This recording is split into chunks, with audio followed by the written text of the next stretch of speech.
السلام علیکم ورحمۃ اللہ وبرکاتہ۔ ان الحمد للہ نحمده ونستعینه ونستغفره ونؤمن به ونتوکل علیہ ونعوذ باللہ من شرور انفسنا ومن سیئات اعمالنا،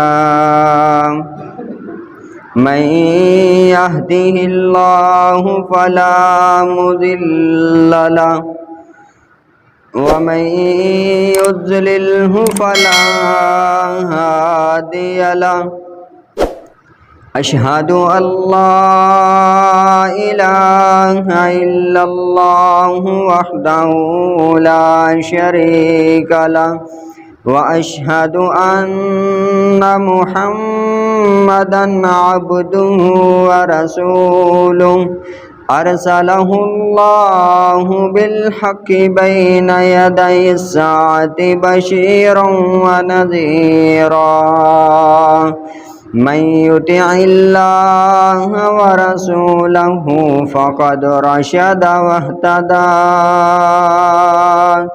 ومن يعص الله ورسوله فقد ضل وغوى۔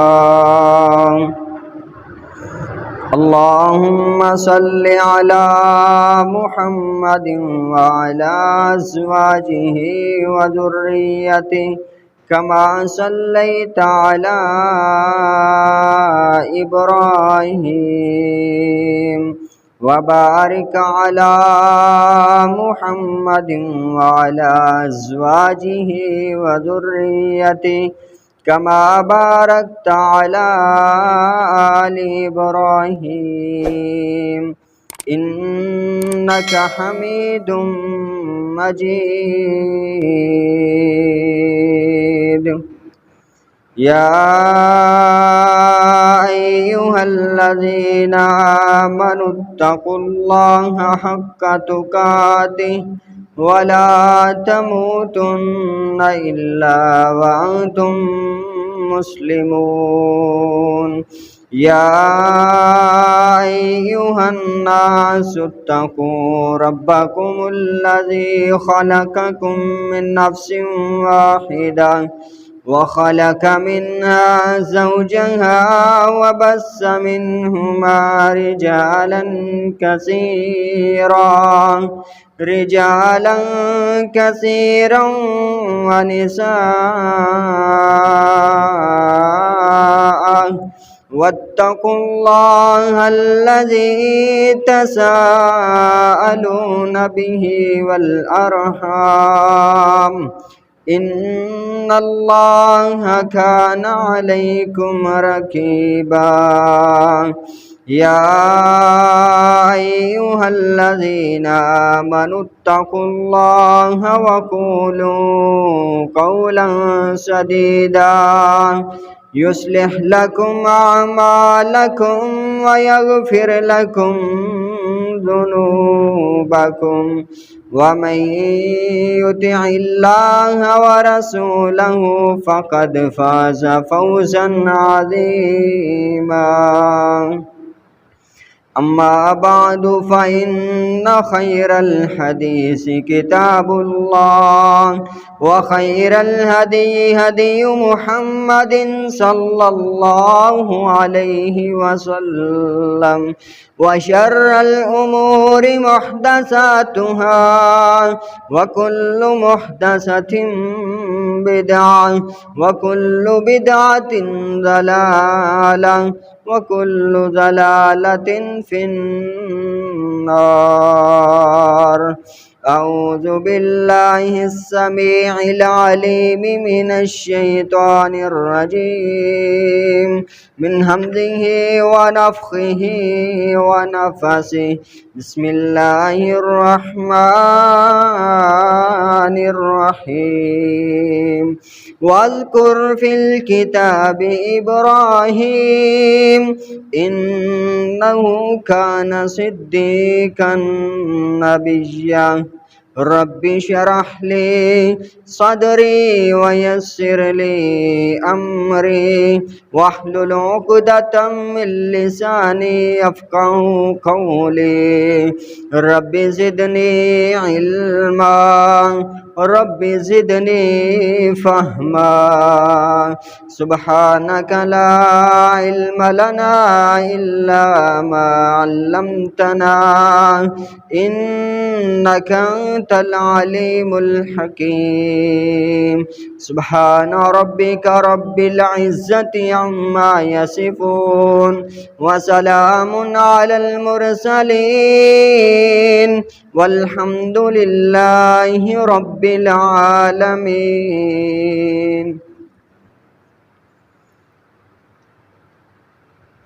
سیدنا ابراہیم علیہ السلام،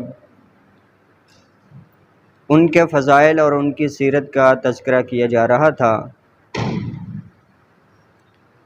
اور پچھلے جمعہ کے اندر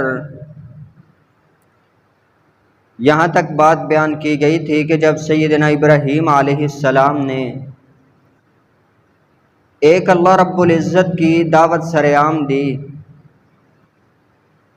اور گھر والوں کو، کنبے قبیلے والوں کو علل اعلان کہہ دیا کہ یہ جن بتوں کی تم عبادت کرتے ہو یہ تو سراسر پتھر ہیں، یہ تو کچھ نہیں کر سکتے، یہ درخت، یہ شجر، یہ کچھ نہیں کر سکتے، اللہ رب العزت کی ذات کی عبادت کرو، ان کو چھوڑ دو، یہ گمراہی کا راستہ تمہیں کبھی بھی اندھیرے سے نکلنے نہیں دے گا۔ حتیٰ کہ ابراہیم علیہ السلام سے قوم والوں نے جھگڑا شروع کر دیا، کہنے لگے انت فعلت بآلہتنا یا ابراہیم، اے ابراہیم تم نے ہمارے بتوں کا یہ حشر نشر کر دیا ہے۔ ابراہیم علیہ السلام کہنے لگے نہیں، میں نے تو نہیں کیا، بل فعلہ کبیرہم ھذا، یہ جو بڑا ہے اس سے پوچھو، جس کے پاس کلہاڑا موجود ہے اس سے پوچھو، اس نے کیا ہوگا۔ تب قوم والوں نے سر جھکاتے ہوئے شرمسار آنکھوں سے جواب دیا، اے ابراہیم تو جانتا ہے یہ تو بولتے نہیں ہیں، یہ بولتے نہیں ہیں، یہ سنتے نہیں ہیں۔ تو پیارے ابراہیم علیہ السلام کہنے لگے اف لکم وَلِمَا تَعْبُدُونَ مِن دُونِ اللَّهِ، میری قوم کے لوگوں تم پہ بڑا افسوس ہے، تم پہ اتنا افسوس ہے کہ تم اللہ کو چھوڑ کے ان کی عبادت کرتے ہو جو سنتے بھی نہیں ہیں، جو دیکھتے بھی نہیں ہیں، جو بولتے بھی نہیں ہیں، اور تمہارا فائدہ بھی کوئی نہیں کر سکتے۔ چھوڑ دو یہ گمراہی کا راستہ، یہ گمراہی کا راستہ چھوڑ دو، ایک اللہ رب العزت کی عبادت کرو، اسی نے تجھ کو پیدا کیا، اسی نے مجھے پیدا کیا، میری اور آپ کی زندگی کا مالک وہ ایک اللہ ہے، یہ چھوڑ دو۔ ابراہیم علیہ السلام کی بات سن کے قوم والے کہنے لگے قالوا حرقوا وانصروا آلہتکم ان کنتم فاعلین، اور میری قوم کے لوگوں اس آدمی کو جلا کے راکھ کر دو۔ شیطان نے ان کا ذہن بنا دیا نا، بات سمجھنے کی بجائے شیطان نے دوسری جانب لگا دیا۔ حق تو یہ بنتا تھا ابراہیم علیہ السلام کی بات ان کی سمجھ میں آتی، سمجھ جاتے کہ یہ پتھر ہیں کچھ نہیں کر سکتے، اللہ رب العزت کی ذات نے ہمیں پیدا کیا، اس کی عبادت کرنی چاہیے۔ سمجھنے کی بجائے شیطان نے وعدہ کیا ہوا ہے بہکانے کا، گمراہی کا راستہ دکھلانے کا، شیطان نے ان کے دل کے اندر بات ڈال دی کہ اس کو جلا دو، اور ایسا ہی کیا۔ اللہ رب العزت کا قرآن کہتا ہے قوم کے سردار بول کے کہنے لگے حرقوہ، اس کو جلا دو، اس کو آگ کے اندر ڈال کے راہ بنا دو، وانصروا آلہتکم ان کنتم صارمین ان کنتم فاعلین، اور قوم کے سردار کہنے لگے اس کو تو جلا دو، اس کو آگ کے اندر جلا کے راہ کر دو، اور اگر تم نے کچھ کرنا ہی ہے نا تو اپنے یہ معبودوں کی مدد کرو، یہ اپنے پتھروں کی، اپنے خداؤں کی مدد کرو۔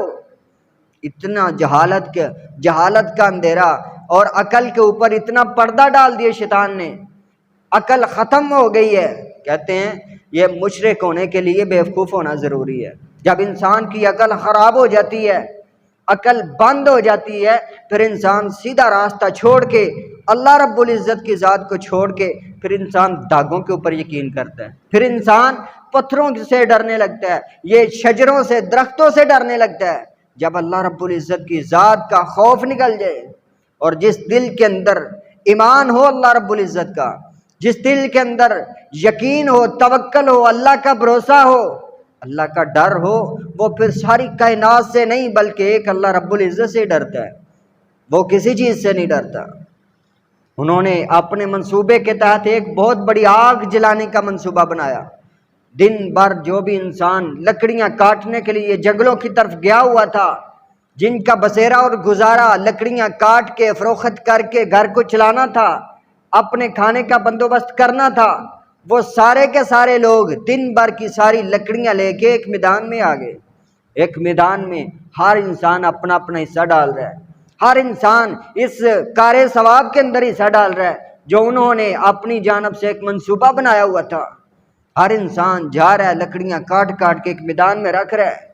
اتنی لکڑیاں جمع کی، اتنی لکڑیاں جمع کی، ان کو پھر آگ لگا دی۔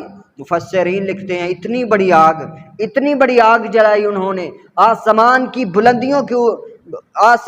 بلندیوں کے نزدیک سے کوئی اڑتا ہوا پرندہ اس آگ کے اوپر سے گزرنے لگتا تو وہ آگ کی تپش کی وجہ سے جھلس کے آگ میں گر جاتا۔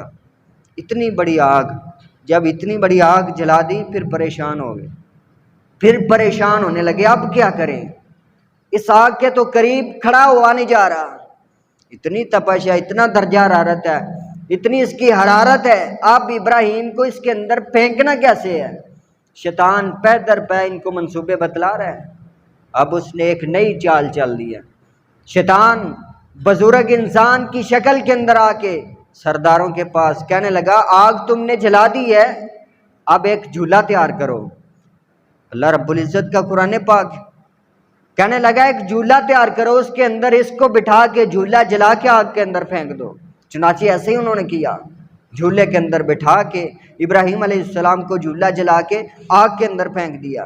ابراہیم علیہ السلام آگ کے اندر جا گرے ہیں۔ اب اللہ رب العزت کی ذات، جس انسان کا توکل بھروسہ ایک اللہ پر ہو، پھر اللہ رب العزت اس کا اتنا ساتھ دیتے ہیں کہ پوری دنیا بھی اس کا کچھ نہیں بگاڑ سکتی۔ جس کو اللہ رب العزت رکھے اس کو کون چکھے، جس کو اللہ رب العزت بچانے پہ آئے اس کو کوئی مار نہیں سکتا، اور جس کو اللہ مارنے پہ آئے پھر اس کو پوری دنیا کی طاقت مل کے بھی چھڑا نہیں سکتی۔ اللہ رب العزت کی ذات، اللہ تعالیٰ نے پھر اتنا ساتھ دیا ابراہیم علیہ السلام کا۔ جناب ابراہیم علیہ السلام آگ کے اندر ہیں، آگ والا فرشتہ آیا، آگ والا فرشتہ آ کے کہنے لگا ابراہیم علیہ السلام اجازت دو، آپ اجازت دو، یہی آگ اٹھا کے میں ان کے اوپر پھینک دوں، ان کافروں کے اوپر، ان بت پرستوں کے اوپر یہی آگ اٹھا کے میں پھینک دیتا ہوں، اجازت دو۔ کہا اپنی طرف سے آئے ہو یا اللہ رب العزت نے بھیجا ہے؟ نہیں، کہا ابراہیم علیہ السلام کو فرشتہ جواب دینے لگا میں تو اپنی طرف سے آؤں، مجھے تو ترس آ رہا تھا، میں تو بے چینی میں بیٹھا ہوا تھا، اسی لیے میں آیا ہوں، مجھے اجازت دو یہی آگ اٹھا کے اس قوم والوں کے اوپر پھینک دوں، یہ جل کے راکھ ہو جائیں گے، آپ کی جان بچ جائے گی۔ ابراہیم علیہ السلام کہنے لگے نہیں، آپ کی کوئی ضرورت نہیں، آپ جا سکتے ہیں، آپ کی کوئی ضرورت نہیں ہے، مجھے جس اللہ نے پیدا کیا وہ مجھے اللہ بچائے گا۔ ایک اور فرشتہ آیا، پانی والا فرشتہ، بارش والا فرشتہ، جس کو اللہ نے بارش برسانے کے لیے مقرر کیا ہوا ہے۔ ابراہیم علیہ السلام اجازت دو، 1 منٹ کے اندر بارش برسا کے ساگ کو ٹھنڈا کر دوں۔ کہا اپنی طرف سے آئے ہو یا اللہ رب العزت نے بھیجا ہے؟ نہیں، اپنی طرف سے آیا ہوں۔ ابراہیم علیہ السلام نے اسے بھی جواب دے دیا، نہیں جاؤ، چلے جاؤ، مجھے آپ کی بھی کوئی ضرورت نہیں ہے، ایک اللہ رب العزت، اللہ تعالیٰ مجھے بچائے گا، اسی کے اوپر میرا توکل ہے۔ یہ فرشتہ بھی چلا گیا۔ پھر اللہ رب العزت نے اعلان کیا یا نار کونی برداً و سلاما علی ابراہیم، آگ پانی برسا کے آگ کو ٹھنڈا کیا جا سکتا ہے، یہ قانون ہے کہ پانی آگ کے اوپر ڈالا جائے آگ ختم ہو جاتی ہے، اور یہ بھی قانون ہے کہ ہوا کے ساتھ بھی آگ ختم ہو سکتی ہے، اڑ سکتی ہے، بکھر سکتی ہے، لیکن اللہ رب العزت اس ذات کو کہتے ہیں جو بنا کسی اسباب کے کام کرے وہ خدا ہوتا ہے، جو بنا کسی راستے سے کام کرے بنا کسی اوزار کے واسطے سے جو کام سر انجام دے اسے ایک اللہ رب العزت کہتے ہیں۔ وہ بارش برسا کے آگ کو ختم کرنا کوئی بہادری تو نہیں ہے، تو انسان بھی کر سکتا ہے نا، پائپ چلا کے موٹر چلا کے کہیں بھی آگ بجھائی جا سکتی ہے۔ بارش برسا کے آگ کو ختم کرنا یہ اصول ہے، اللہ رب العزت نے اس اصول کو نہیں اپنایا۔ ہوا کو چلا کے، آندھی چلا کے یہ آگ کو اڑایا جا سکتا ہے، ختم کیا جا سکتا ہے، لیکن اللہ رب العزت نے یہ اصول بھی نہیں اپنایا، بلکہ اللہ رب العزت نے اعلان کیا، یہ آگ کو حکم دے دیا۔ قرآن پاک اللہ تعالیٰ فرماتے ہیں کہ مزہ تو تب ہے آگ بھی جلتی رہے اور میرا ابراہیم علیہ السلام مسکراتا ہوا باہر نکل کے آ جائے، پھر مزہ ہے۔ پھر ان کو پتہ چلے گا ان کی بے بسی کا، ان کی سازشوں کا پتہ چلے گا، اور ان کو پھر یقین بھی ہوگا کہ ابراہیم علیہ السلام کے پیچھے کوئی نہ کوئی طاقت والی ذات موجود ہے۔ ایسا ہی ہوا تھا۔ پھر اللہ تعالیٰ نے حکم دیا، اللہ رب العزت کا قرآن اعلان کرتا ہے، اللہ تعالیٰ نے فرمایا یا نار کونی بردًا وسلاما علی ابراہیم، اے آگ تجھ کے اندر جلانے کی حیثیت ہے، تجھ کے اندر جلانے کی صلاحیت موجود ہے، تیرا کام جلا دینا ہے، راکھ کر دینا ہے، لیکن تجھے جلانے کی یہ صلاحیت میں اللہ نے عطا کی ہے نا، تیرے اندر جلانے کی قوت طاقت میں نے رکھی ہے۔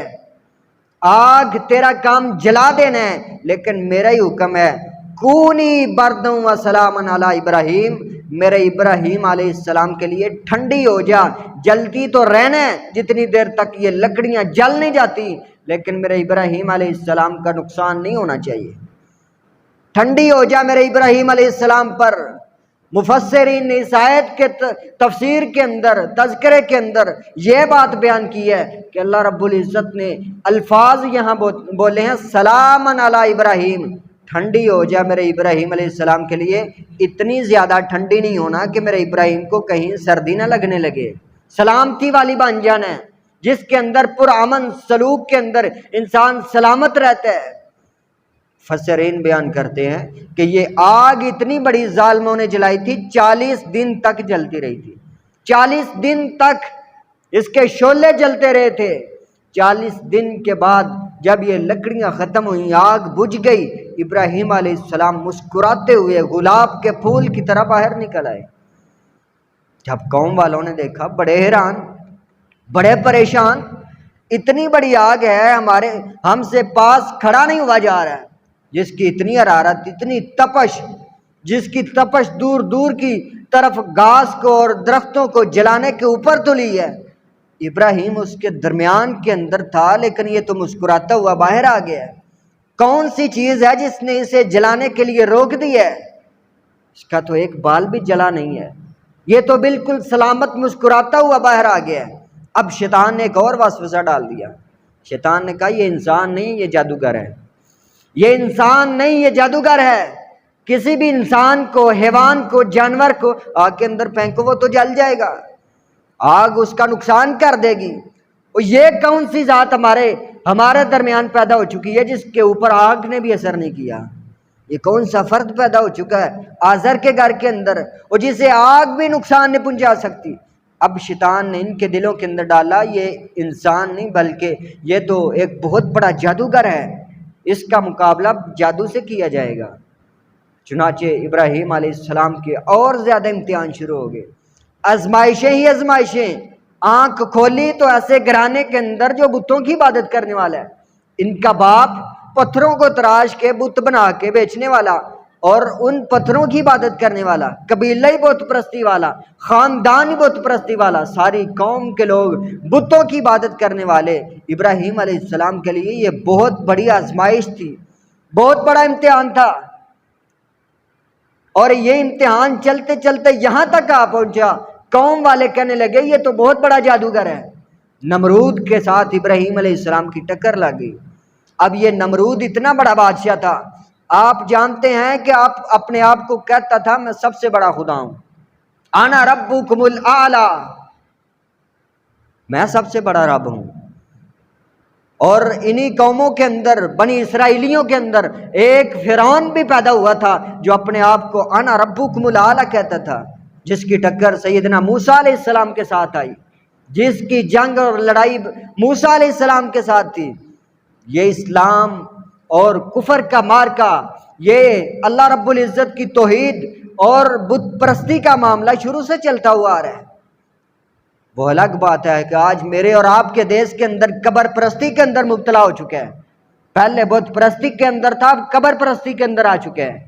ان کی عقل پہ پردہ پڑا ہوا تھا، وہ پتھر کو تراش کے اس کا بت بنا کے صنم بنا کے اس کی پوجا کرتے تھے۔ ہماری عقل پہ پردہ پڑ چکا ہے کہ ہم دفنانے کے بعد اوپر مزار بنانے کے بعد پھر ان کی پوجا شروع کر دیتے ہیں۔ لیکن میرے محترم بھائیوں، یہ ایک اللہ رب العزت کی ذات نے ہر انسان کو پیدا کیا ہے، اور پیدا کرنے کا مقصد فرمایا وما خلقت الجن والانس الا لیعبدون۔ اللہ فرماتے ہیں میں نے جنوں کو اور انسانوں کو صرف اپنی عبادت کے لیے پیدا کیا، ان کا اور کوئی کام نہیں ہے اور کوئی مقصد نہیں ہے۔ یہ کھانا پینا، بچے پیدا کرنا، شادیاں، یہ گھر، یہ ہمارے محلات، یہ ہمارے رہنے کی ضروریات زندگی، ہر چیز کے ساتھ ساتھ ہے مین مقصد انسان کا پیدائش کا صرف اللہ کی عبادت ہے، اللہ رب العزت کے ساتھ رابطہ ہے۔ ابراہیم علیہ السلام کے سامنے اب نمرود آ کے کھڑا ہو گیا، وہ کہنے لگا میں رب ہوں، میں ہی بادشاہ ہوں، میں ہی حکمران ہوں، میرا فیصلہ چلے گا۔ ابراہیم علیہ السلام کہنے لگے میں تجھے رب نہیں مانتا، میں تجھے خدا تسلیم نہیں کرتا، ربی الذی یحیی و یمیت۔ ابراہیم علیہ السلام کہنے لگے اور نمرود میں تجھے رب نہیں مانتا، میرا رب وہ ہے جو زندگی کا بھی مالک ہے اور موت کا بھی مالک ہے، میں تو اس کو خدا مانتا ہوں، اس کو اللہ مانتا ہوں جو زندگی موت کا مالک ہے۔ نمرود کہنے لگا یہ تو بڑی بات نہیں ہے، زندگی موت کا میں بھی مالک ہوں۔ بادشاہ تھا، حکمران تھا، جو چاہے کر سکتا تھا۔ اس نے جیل سے 2 ساتھی منگوائے، ایک کو رہا کر دیا، آزاد کر دیا، ایک کی گردن کو کاٹ دیا، کہا زندگی موت کا میں بھی اختیار رکھتا ہوں۔ ایک کو زندگی دے دیا، وہ عیاشیاں کرے گا، اور ایک کو میں نے مار دیا، قتل کر دیا۔ ابراہیم علیہ السلام نے اس کے ساتھ بحث نہیں کی، مناظرہ نہیں کیا، دوسرا سوال پیش کر دیا، فرمانے لگے ربی الذی ان اللہ یأتی بالشمس من المشرق فأتی بہا من المغرب۔ میرا رب وہ ہے جو سورج کو مشرق سے طلوع کرتا ہے، جو دن کا سورج چڑھانے کے لیے مشرق سے سورج کو طلوع کرتا ہے۔ فأتی بہا من المغرب، اگر تیرا بھی دعویٰ رب العالمین کا ہے، تو بھی اپنے آپ کو خدا تسلیم کرتا ہے، تو صبح کا سورج مشرق کی بجائے مغرب سے طلوع کر کے دکھا۔ یہ اللہ رب العزت کا قرآن ہے۔ جب ابراہیم علیہ السلام نے فرمایا فأتی بہا من المغرب، صبح کا روشن سورج طلوع کرنے کے لیے مشرق کی بجائے مغرب سے طلوع کر، تو اللہ کا قرآن کہتا ہے فبہت الذی کفر، اب جو کافر تھا نا، نمرود تھا، وہ ہکا بکا رہ گیا، بے بس ہو گیا، اب اس کے بس کی بات نہیں رہی۔ اب اس نے اور زیادہ ان سے لڑائی شروع کر دی، اور زیادہ اعلان ان کے ساتھ جھگڑا شروع کر دیا، ان کو بستی سے نکال دیا، اپنی قوم سے خارج کر دیا کہ یہ نافرمان ہے، گھر والوں کا بھی نافرمان ہے، قوم والوں کا بھی مخالف ہے، یہ ہمارے بتوں کا بھی مخالف ہے، یہ ہمارے خداؤں کا بھی مخالف ہے، اس کو بستی سے نکال دو، یہ فساد پیدا کرے گا، لڑائی پیدا کرے گا۔ بستی سے نکال دیے گئے، اپنی قوم سے نکال دیے گئے۔ ابراہیم علیہ السلام نے ہجرت کر لی، پھر چلتے ہوئے وہ وقت بھی آیا کہ ابراہیم علیہ السلام کی شادی ہوئی سیدہ سارہ علیہ السلام سے، لیکن اللہ رب العزت نے ان کو کوئی اولاد نہیں عطا کی، بے اولادی کے اندر ساری زندگی بسر کر دی ہے۔ ایک میں اور آپ ہے نا، آج شادی کو 1-2 سال بیت چکی ہیں، اولاد نہیں، کبھی اس در کبھی اس در، کبھی در بدر، یقین نہیں رہا، اعتماد نہیں رہا، توکل نہیں رہا، ایک اللہ رب العزت کی ذات کے اوپر بھروسہ نہیں رہا۔ اگر دل کے اندر یقین پیدا ہو جائے، توکل اللہ کے اوپر ہو، بھروسہ اللہ کے اوپر ہو، پھر یہ نہیں ہو سکتا کہ انسان مسجد کو چھوڑ کے در بدر کی ٹھوکریں کھاتا رہے۔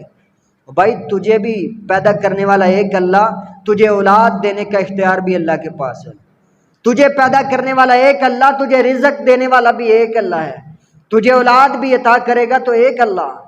یہب لمن یشاء اناثا ویہب لمن یشاء الذکور، بیٹے عطا کرنے والا اللہ، بیٹیاں عطا کرنے والا اللہ، اور بیٹے اور بیٹیاں مکس عطا کرنے والا پھر بھی اللہ، جسے چاہے صرف بیٹے دے دے، بیٹی نہ عطا کرے۔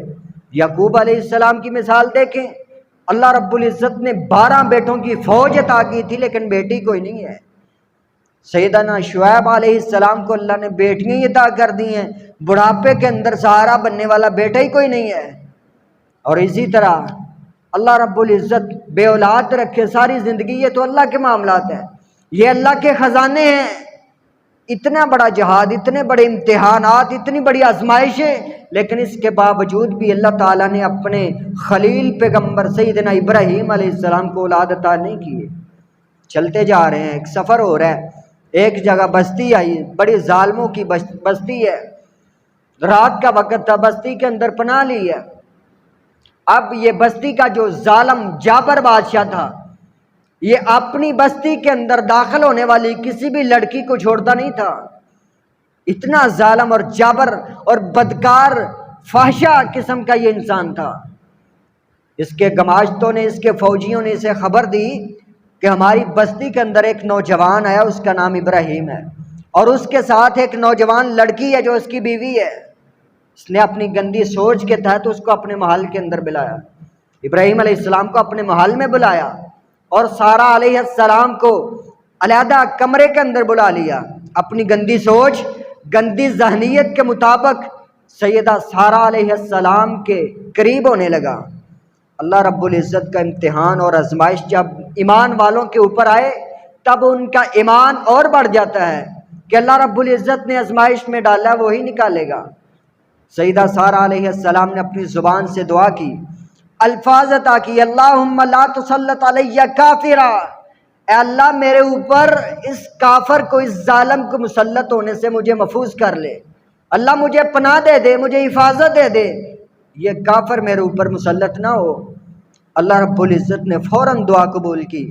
یہ ظالم جابر بادشاہ، اس کے جسم کے اوپر فالج کا اٹیک ہو گیا، جسم ایک دم اس کا ٹھہر گیا، رک گیا، اور زبان سے بول کے کہنے لگا، دوبارہ میں آپ کے قریب نہیں آتا، ایک مرتبہ دعا کر دو میرے لیے۔ اس کو پتہ چل گیا تھا یہ کوئی عام انسان نہیں ہے، یہ کوئی عام عورت نہیں ہے، یہ کوئی بڑی برگزیدہ عورت ہے۔ کہنے لگا ایک مرتبہ موقع دے دو، دوبارہ ایسا نہیں کرتا۔ دعا کر دی، اللہ اگر یہ تو مر گیا اسی حالت کے اندر، میرے اوپر قتل کا کیس ہو جائے گا، اللہ اس کی جان کو بخش دے۔ اللہ رب العزت نے اسے صحت دے دی ہے۔ اب دوبارہ اس نے اپنا قدم بڑھایا، پھر گندی سوچ، گندی ذہنیت اور بادشاہت کا، حکمرانی کا اس کے پاس تکبر اور غرور، دوبارہ اپنا قدم بڑھایا۔ پھر اماں جی سارہ کہتی ہیں، اللہم لا تسلط علیہ کافرا، اے اللہ میرے اوپر یہ کافر مسلط نہ ہو، اللہ مجھے اس سے میری جان کی حفاظت کر دے۔ اللہ رب العزت نے پھر اسے فالج کا اٹیک دے دیا، پھر فالج کے اندر مبتلا، جسم حرکت کرنا چھوڑ دیا۔ 3 مرتبہ یہ معاملہ ہوا۔ جب تیسری مرتبہ اس نے منت کی، سماجت کی، ایک مرتبہ موقع مل جائے دوبارہ میں آپ کی طرف قدم نہیں بڑھاؤں گا۔ جب تیسری مرتبہ اللہ رب العزت نے اسے صحت دے دی، بچ گیا، تو اس نے اپنی بیٹی کو ابراہیم علیہ السلام کی خادمہ کے تحت تحفے کے اندر دے دیا، جس کا نام سیدہ ہاجرہ علیہ السلام تھا۔ اپنی بیٹی، بڑی لاڈلی اور پیاری بیٹی، اس بادشاہ نے ابراہیم علیہ السلام کو تحفے میں دے دی۔ ابراہیم علیہ السلام نے ان ہاجرہ علیہ السلام سے شادی کر لی، نکاح کر دیا۔ نکاح کے 2 سال بعد اللہ رب العزت نے پھر ابراہیم علیہ السلام کو اسماعیل علیہ السلام بیٹا عطا کیا، اور یہ بیٹا اللہ تعالیٰ نے 82-83 سال کی عمر میں عطا کیا تھا۔ آپ سوچیں ذرا، غور کریں، فکر کریں، اللہ رب العزت نے یہ واحد پیغمبر ہیں جن کو اپنا دوست قرار دیا ہے، ابراہیم علیہ السلام کو۔ اور ہماری شریعت محمدیہ کے اندر، نبی پاک صلی اللہ علیہ وسلم کی شریعت کے اندر ابراہیم علیہ السلام کی سیرت کا بہت اہم کردار ہے۔ اسی لیے تو مکہ کی بستی کے اندر، بیت اللہ کے اندر جا کے جب تک حاجی اور عمرہ کرنے والا مقام ابراہیم علیہ السلام کے اوپر 2 نفل ادا نہیں کرتا، اس کے مناسک پورے نہیں ہوتے۔ ابراہیم علیہ السلام کی اتنی شان، اتنا مقام، اللہ رب العزت نے خلیل اللہ قرار دیا، اپنا دوست قرار دیا۔ آزمائشوں کے پہاڑ آئے، مصیبتیں آئیں، پریشانیاں آئیں، تکالیف آئیں، کہیں بے اولادی کا غم، کہیں باپ کے گمراہ ہونے کا غم، بستی والوں کی ٹکر، ان کی مخالفت، ان کا جھگڑا، اور انہوں نے بستی سے نکال دیا۔ آگ کی دشواریاں، آگ کے مصائب، آگ کے امتحانات، بے اولادی کے امتحانات، ساری آزمائشوں کے اندر صبر کا دامن، اچھے کردار کا دامن، توحید کا دامن مضبوطی سے پکڑا رکھا۔ اللہ رب العزت نے 82-83 سال کی عمر کے اندر اسماعیل علیہ السلام بیٹا عطا کیا، اور بیٹا ایسا حلیم عطا کیا، ایسا بردبار، ایسا فرما بردار بیٹا عطا کیا۔ پھر ایک اور بڑی آزمائش آ گئی۔ یہ بیٹا بھی چھوٹا سا ہے، 2-3 سال کی عمر کا بیٹا، آج جس مقام کے اوپر بیت اللہ ہے، یہ کالے پہاڑ، یہ جنگل اور درختوں کی وادیاں، آج جہاں اتنی رونق ہے، بیت اللہ کے اندر ایک تل پھینکنے کی بھی جگہ موجود نہیں ہے، جہاں ایک قدم رکھنے کی جگہ مل جائے تو انسان اپنے آپ کو خوش قسمت قرار دیتا ہے۔ یہ بیت اللہ، یہ تب ایسی جگہ تھی جہاں کالے پہاڑ، جہاں مکے کے ریگستان، جہاں مکے کے جنگلات، مکے کی وادیاں، انسان تو انسان، ایسا گنجان عبادی جنگل تھا جہاں جانور بھی نہیں رہتے تھے۔ ابراہیم علیہ السلام پہ ایک اور آزمائش آئی۔ اللہ رب العزت نے حکم دے دیا، ابراہیم اپنے بیٹے کو لے لو اور اپنی بیوی کو لے لو، ہاجرہ کو، اس جگہ جا کے بٹھا کے آ جاؤ جہاں آج بیت اللہ موجود ہے۔ اس وقت جنگل تھا، اتنا گنجان عباد جنگل تھا، انسان تو درکنار، کسی جانور کا بھی تصور نہیں کیا جاتا تھا۔ کالے پہاڑ، جہاں پانی بھی نہیں ہے، جہاں کوئی مکان نہیں ہے، جہاں کوئی روشنی نہیں ہے۔ ابراہیم علیہ السلام کو حکم دیا وہاں جا کے چھوڑ کے آ جاؤ۔ ابراہیم علیہ السلام نے اپنی بیوی ہاجرہ کو لیا، بیٹے کو لیا، چھوٹے سے بیٹے کو، اور ایک پہاڑی کی اوٹ کے اندر بٹھایا، تھوڑے سے ستو پاس رکھ دیے، تھوڑی کی کھجوریں رکھ دی، اور سلام دعا کر کے اپنی بیوی کو، اپنے بیٹے کو اللہ کی امان کر کے واپس چل پڑے۔ بتایا بھی نہیں ہے، کوئی بات نہیں کی۔ ہاجرہ علیہ السلام کہنے لگے، اللہ کے بندو، اگر کوئی امتحان لینا ہے، اگر کوئی آزمائش کرنی ہے، اگر اپنی بیوی کی وفاداری دیکھنی ہے تو اور بھی کئی معاملات ہیں، اور بھی کئی کام ایسے ہوتے ہیں کہ آزمائش انسان کر سکتا ہے۔ یہ کیسی آزمائش ہے کہ ہمیں جنگل کے اندر چھوڑ کے، دودھ پیتے بچے کو چھوٹی سی عمر کے اندر اپنے سے دور کر کے جا رہے ہو؟ صرف ایک سوال کرنا چاہتی ہوں، اپنی مرضی سے چھوڑ کے جا رہے ہو یا اللہ رب العزت کا حکم ہے؟ ابراہیم علیہ السلام نے اپنے سر کا اشارہ، اپنی آنکھوں کا اشارہ آسمانوں کی طرف کرتے ہوئے یہ جواب دے دیا کہ مجھے اللہ تعالیٰ نے حکم دیا ہے۔ پھر ہاجرہ علیہ السلام نے اپنی زبان سے بولا، کہنے لگی، لن یزین اللہ ابدا، اگر اللہ کے حکم سے آپ ہمیں اس جنگل کے اندر، کالے پہاڑوں کے اندر چھوڑ کے جا رہے ہیں، جہاں کوئی انسان، پانی، کوئی چیز نظر نہیں آتی، جہاں کوئی رونق، جہاں کوئی روشنی، مکان، آبادی نظر نہیں آتی، اگر اللہ رب العزت کا فیصلہ ہے، پھر میرا یقین ہے، پھر ہمارا ایمان ہے، آپ بے فکر ہو کے چلے جائیں، ہمیں اللہ رب العزت کبھی بھی ضائع نہیں کرے گا۔ یہ امتحان تھے، یہ آزمائشیں تھیں جو ابراہیم علیہ السلام کے اوپر نازل ہوئیں، یہاں تک کہ اس آزمائش سے جب آگے نکلے، پھر اللہ رب العزت نے ایک اور امتحان کے اندر ڈالا۔ اللہ تعالیٰ نے جو بیٹا بڑھاپے کے اندر، بڑھاپے کی زینت، بڑھاپے کا سہارا عطا کیا تھا، پھر اللہ تعالیٰ نے خواب کے اندر حکم دے دیا، خواب کے اندر اشارہ دے دیا کہ اس بیٹے کی گردن کے اوپر چھری چلاؤ، اسے اللہ کے راستے میں ذبح کرو، اور اسی سنت کے اوپر عمل کرتے ہوئے آج بقرہ عید کے اوپر، عید الاضحیٰ کے اوپر خوشیاں مناتے ہوئے میں اور آپ گوشت کھاتے نظر آتے ہیں، لیکن اس کے پیچھے ایک بہت بڑی آزمائش جو میرے اور آپ کے باپ نے عطا کی ہے، ایک بہت بڑا امتحان جس کے اوپر میرے اور آپ کے باپ ابراہیم علیہ السلام نے صبر کر کے دکھایا اور عمل کر کے دکھایا اور اپنا ایمان پیش کر کے دکھایا، پھر اللہ رب العزت نے بڑی شان و شوکت عطا کی۔ پھر اللہ تعالیٰ نے اسی بیٹے سے سیدنا اسماعیل علیہ السلام سے آخری پیغمبر جناب محمد رسول اللہ صلی اللہ تعالی علیہ وسلم کی ذات کو پیدا کیا۔ انشاءاللہ آگے والے جمعے کا یہاں سے آغاز کیا جائے گا۔ دعا ہے، درخواست بھی ہے کہ آپ وقت پہ آیا کریں۔ اللہ تعالیٰ سے دعا ہے جو کچھ سنا ہے اس پہ عمل کرنے کی توفیق عطا فرمائے۔ قولوا قولی ھذا استغفر اللہ لی ولکم ولسائر المسلمین والمسلمات۔